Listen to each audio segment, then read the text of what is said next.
Sasa tuangazie kimataifa. Jana nimeona ujumbe kupitia kwenye ukurasa wa X wa chama cha Likud kule nchini Israel, ambao wameweka wazi kwamba sasa Benjamin Netanyahu atawania tena kwenye uchaguzi ujao.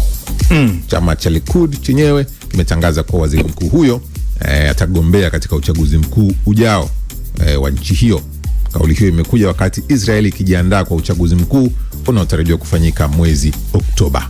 Netanyahu, ambaye amekuwa mmoja wa viongozi waliodumu kwa muda mrefu zaidi katika siasa za Israeli, anatafuta muhula mwingine huku akikabiliwa na changamoto za kisiasa na kiusalama zinazoendelea nchini humo.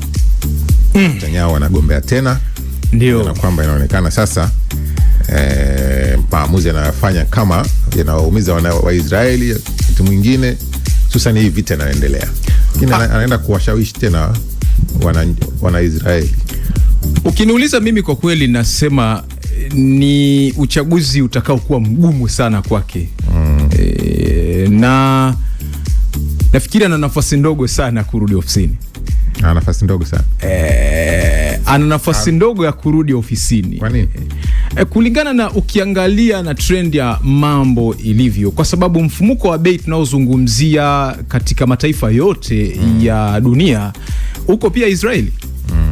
Lakini pia hata ukiangalia ukosoaji, juzi kulikuwa na maandamano ya wananchi katika jiji la Tel Aviv, maandamano ambayo yalisambazwa na polisi ya nchi hiyo kwa ajili ya wananchi kulalamikia hali ngumu ya maisha, hilo la mfumuko wa bei. Lakini pia unaweza ukaona pia upinzani umekuwa ukilalamika kwamba mpaka sasa hivi Netanyahu, ukiangalia yale malengo yaliyomfanya kuingia katika vita, kwa mfano ya baina ya nchi hiyo na Iran kwa kushirikiana na Marekani, ni kwa kiasi kidogo sana au hakuna kabisa lilofanikisha. Kwa hiyo wengi unaweza kaona katika vyama hasa vya upinzani wamekuwa wakihamasisha raia wa nchi hiyo kuendelea kuweka shinikizo kubwa zaidi kwa kiongozi huyo kutoungwa mkono. Kwa hiyo kwa mantiki hiyo, mimi naweza kusema ukiangalia namna mambo yanavyokwenda, kwa sababu uchaguzi huu tunaozungumzia ulitakiwa kuandaliwa kabla ya sasa hivi.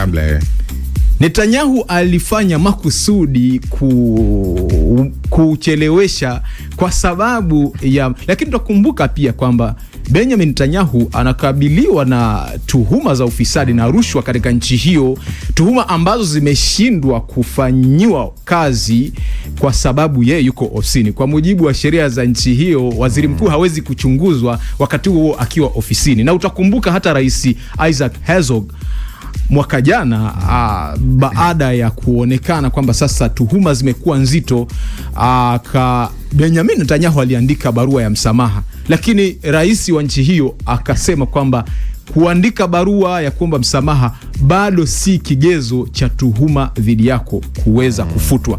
Kwa hiyo ni kama mtu ambaye anajaribu kuextend muda wa vita na mataifa zaidi ya 4 ambayo Israel inafanya vita nayo, kwa sababu nakumbuka Israel, Yemen kote anafanya mashambulizi, Lebanon huko ndo hivyo, Iran na kwingineko, Palestina, kwa ajili ya sio kwa kuwa kwa maslahi ya Waisraeli.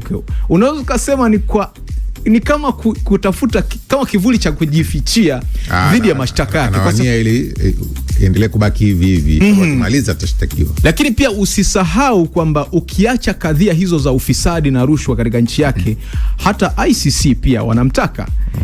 Marekani imekuwa ikimkingia kifua kwa ajili ya ICC kuanzisha uchunguzi dhidi yake, lakini ICC mpaka leo bado kesi ile file bado iko active, na kwa maana hiyo ikitokea akatoka madarakani akawa raia wa kawaida, ICC watamtaka, files zinazohusu ufisadi na rushwa zitafukuliwa katika nchi yake, jambo ambalo nafikiri halitaki.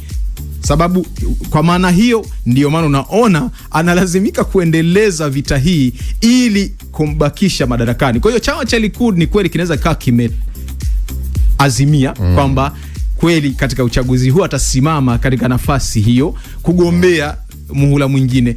Lakini kwa mwenendo wa mambo ulivyo, ukiniuliza mimi, narudi pale pale kwenye hoja ya awali kwamba nafasi yake ya kuungwa mkono na raia wa kawaida wa nchi hiyo kwa ajili ya muhula mwingine, kwa haya ambayo yanaendelea yanayoathiri maisha yao kiuchumi na kijamii, ndogo sana. Ndogo sana. Kwingineko, rais wa Marekani Donald Trump amesema Irani imekwisha chelewa mno kwenye kufikia makubaliano. Kwa hiyo saizi wajiandae tu kulipa gharama. Anasema kwa kweli tumewavumilia mno. Jana yeye alikuwa akizungumza na akasema niwaibie siri ndugu waandishi wa habari jana. Kwamba jamani, woga siwaambii tu vitu vingi, lakini tushachukua mafuta mengi sana ya Irani kipindi hichi cha vita, ila hawawezi kuwaambia.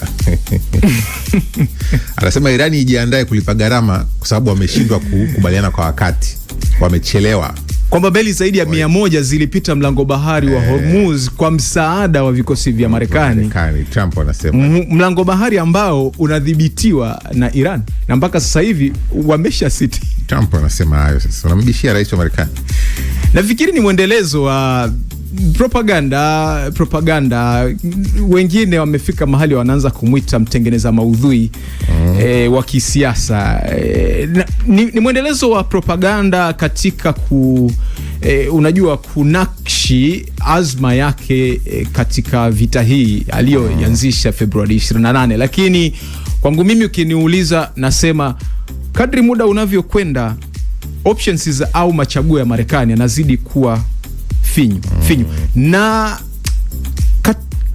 katika siku za baadaye si ajabu tukashuhudia Marekani ikichukua maamuzi au hatua ambayo ama inaweza isiifurahishe kabisa Israel, au hata kama itaifurahisha ikawa ni kwa kiasi kidogo katika vita hii ambayo inaendelea baina yao na Iran.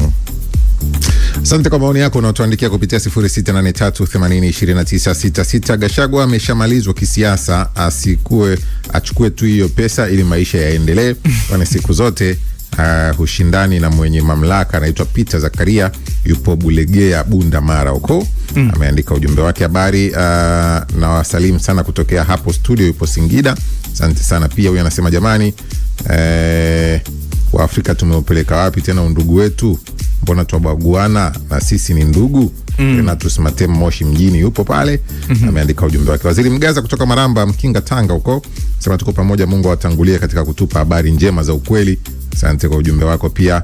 Wa Afrika Kusini ni wavivu, mbona wageni wanakuwa na biashara na wanafanya shughuli mbalimbali, ndio maana uona wanapiga wageni. Anasema ni uvivu. Mambo ya kusema tunaingiliwa kwenye shughuli zetu. Haya bana, habari za hapo studio. Naitwa Songoro wa hapa Tabora. Namuuliza mchambuzi, hivi helikopta ya Apache ya Marekani iliyoangushwa na Irani na ubora ama sifa gani mpaka imeikasirisha Marekani mpaka kuanzisha mashambulizi mapya dhidi ya Irani baadaye ya Irani kujibu? Kuna hii taarifa ya helikopta ya Marekani kuangushwa. Tutakuja kupata uchambuzi mzuri. Time wetu pia nakimbia hapa kweli kweli. Lakini pia pamoja sana ndugu yangu anasema naitwa Frankie Saada Ndalo pande za Singida, Muungano Mpamba. Asante kwa ujumbe wako pia. Hassan Ramadhani kutoka Kijota Singida, Marekani na Israeli kwa Irani wanakesha. Asante. Tunashukuru sana Bukoba, hasa wana Kisanje Bugando. Yupo pia anatufuatilia Kisanje Bugabo kwa kutupa habari moto.